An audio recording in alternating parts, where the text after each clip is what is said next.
Hi, this is Jair, the producer. Thanks for being with us for our 100th episode. Welcome to Plain English, the podcast that goes at the right speed for English language learners. Listen now and read the transcript online at plainenglish.com. Now, here's Jeff, your host for today's episode.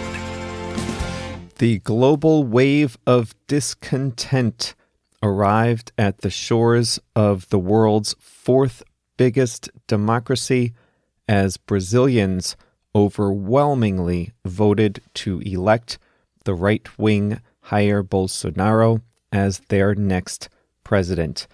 Hi, everyone. Welcome to Plain English. Like JR said, this is episode number 100, and it's fitting that on a milestone episode for us, we have a milestone topic to cover: a wave election in Brazil, the largest country in Latin America, and the latest to express its discontent with the political status quo. Like always, you can find the transcript of today's program at plainenglish.com/100, plainenglish.com/100. And if you'd like to join our email community and get additional learning resources twice a week, you can sign up at plainenglish.com/mail. Quick programming announcement.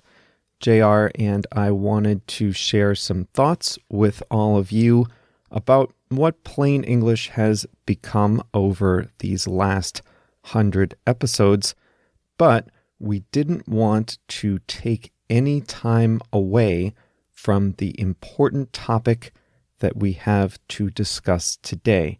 So JR and I are going to release a special episode to the podcast feed tomorrow, Tuesday, November 6th, and we will dedicate that special episode to sharing a bit more about the program, how we make it, who listens, things like that.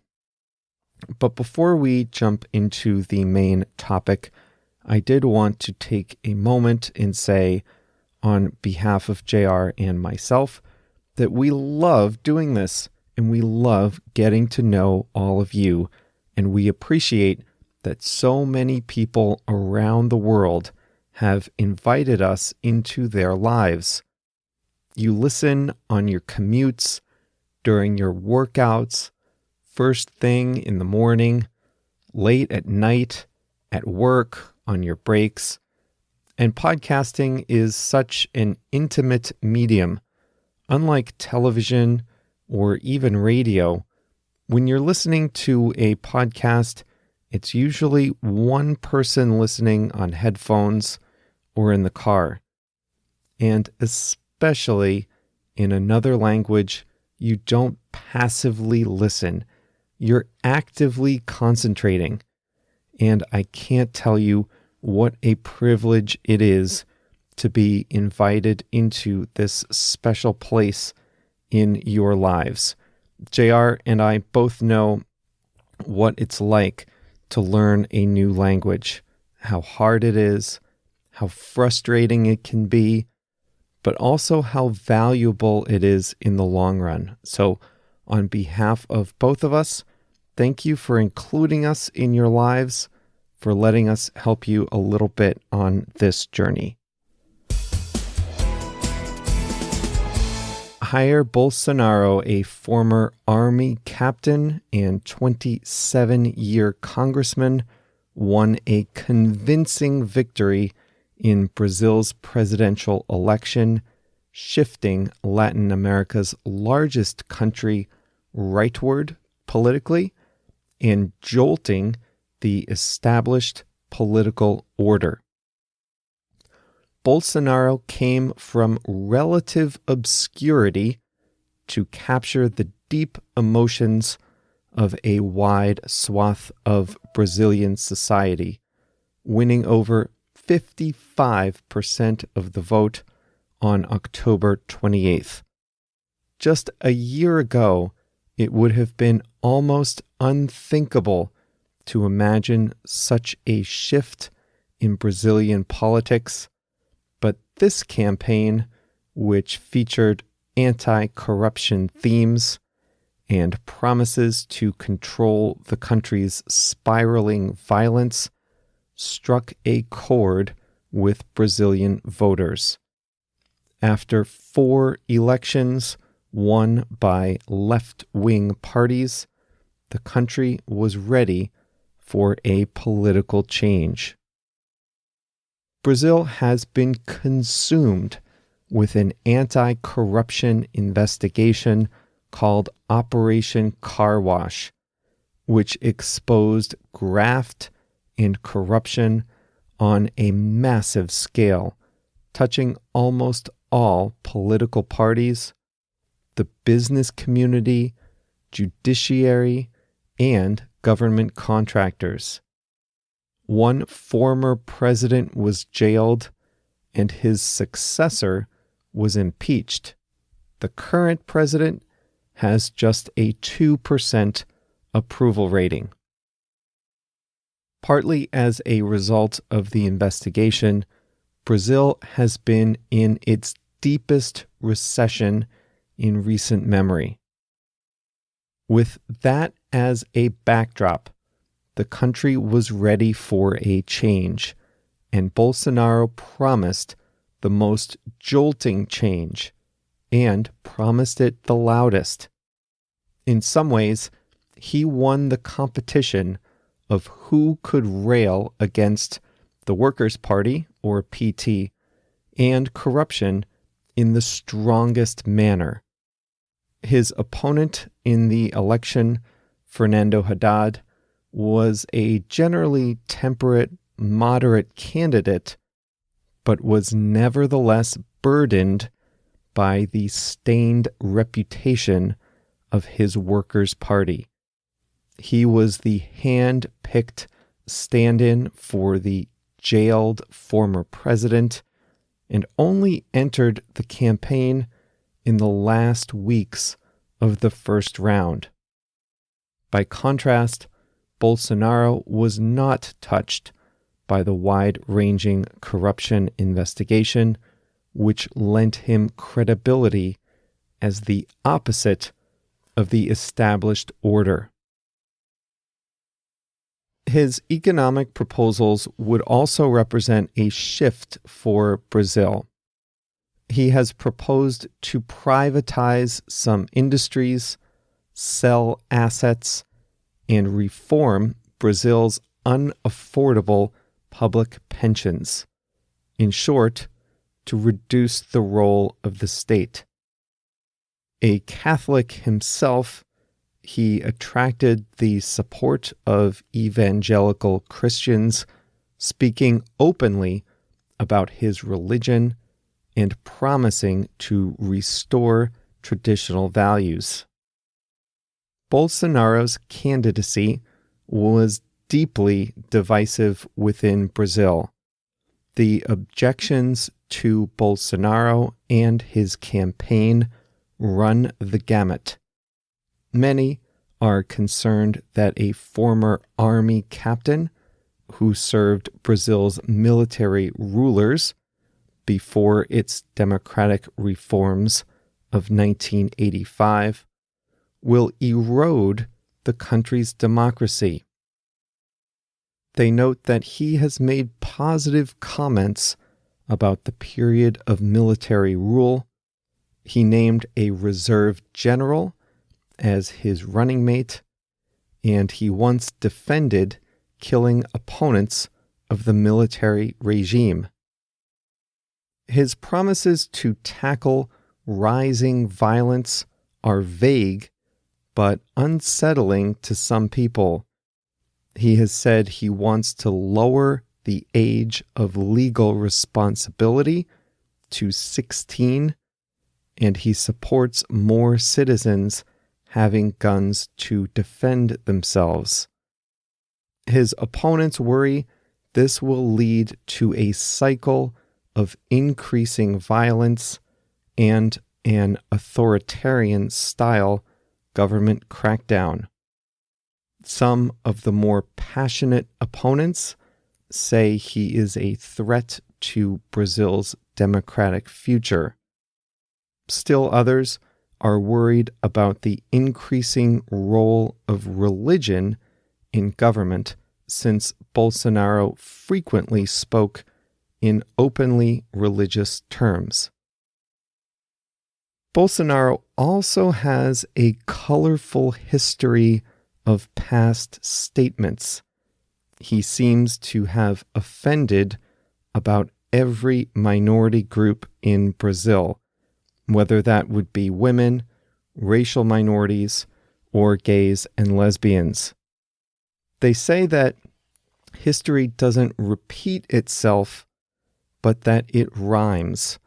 And so it has been with several jolting democratic events across the world in recent years.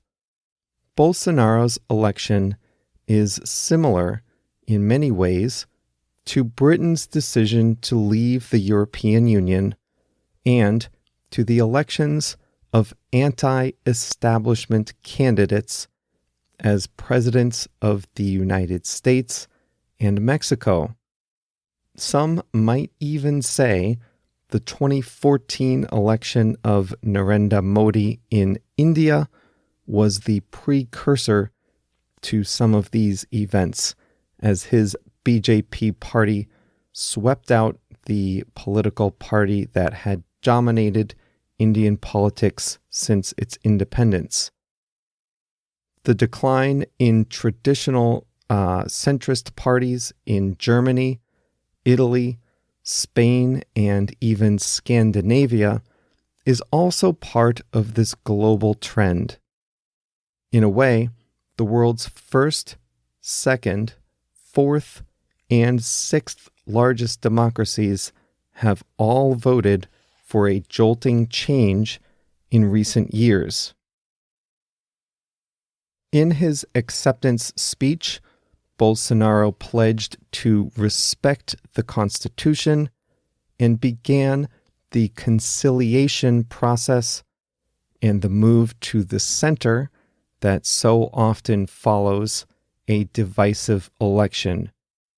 He said he would respect the Constitution and personal liberty, serve the interest of everyone, and abandon the us versus them rhetoric that had dominated the campaign.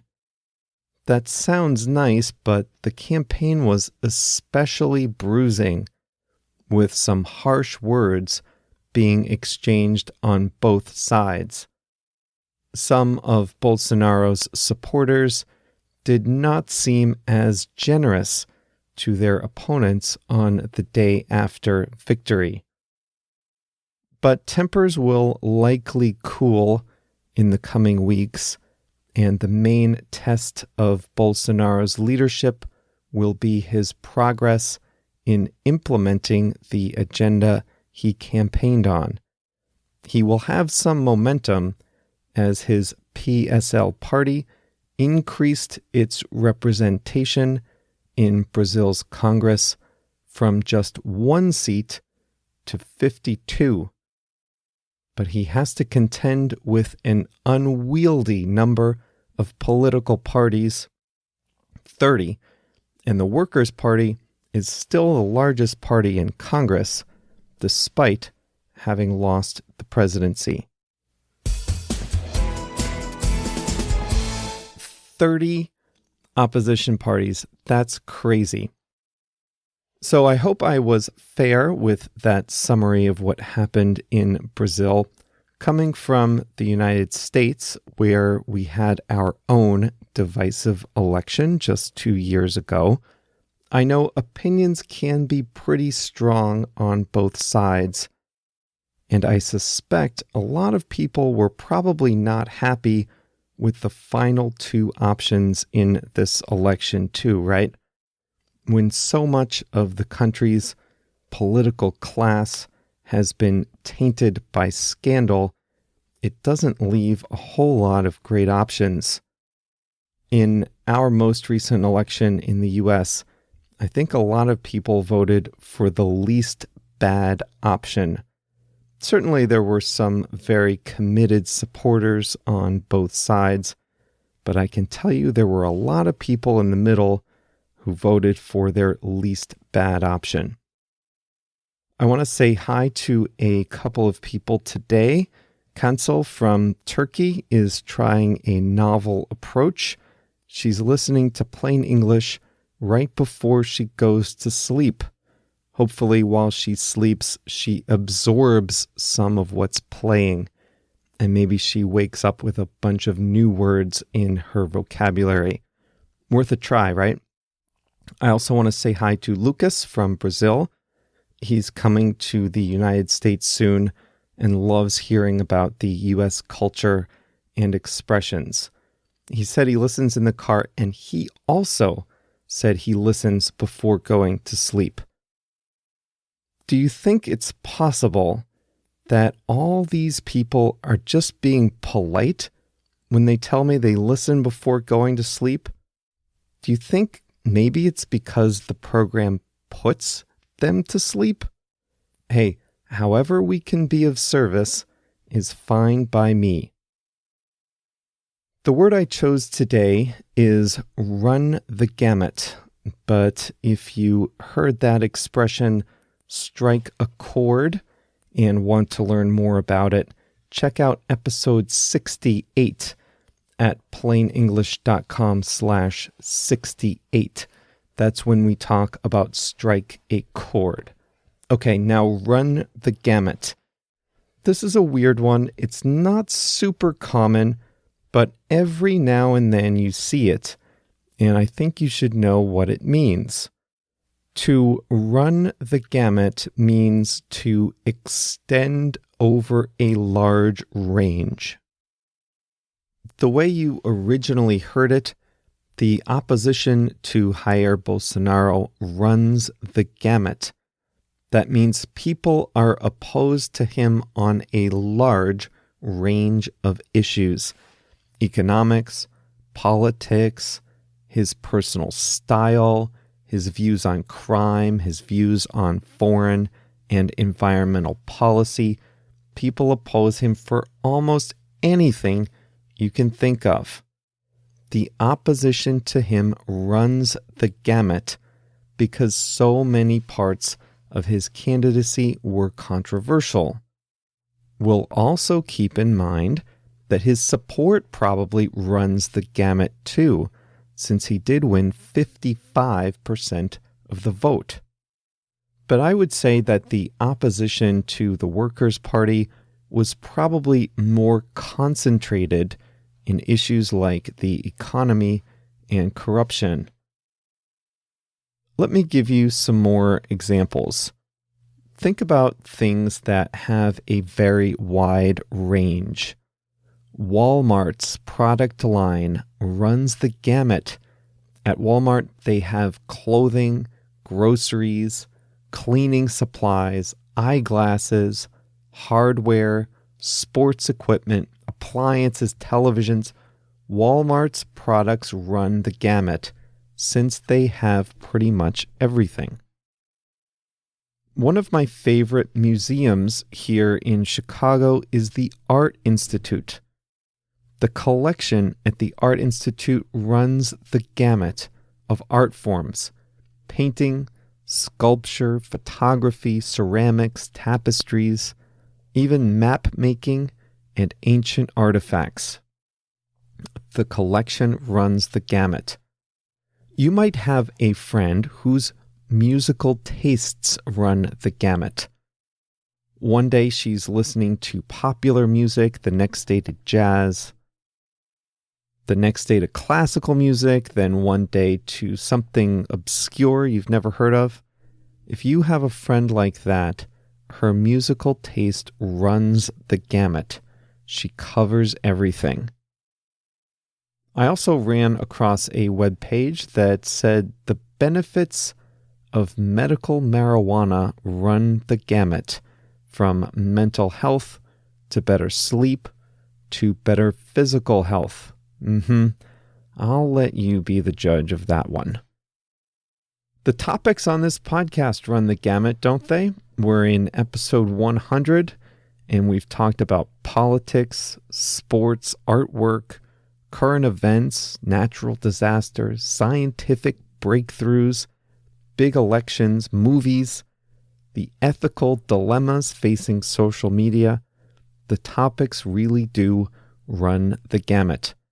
By the way, I've been in Canada a lot for work the last couple of weeks, and I've noticed some people exercising their new rights there. If you don't know what I mean, go back and listen to episode 98 at plainenglish.com/98.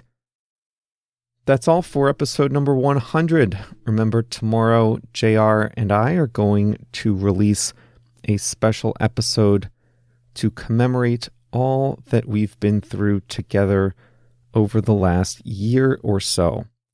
Thank you so much for being part of this project. Like I said before, it means a lot to both JR and to me that we are all here together. Check the feed tomorrow for the special episode, and we'll be back with a normal episode again on Thursday.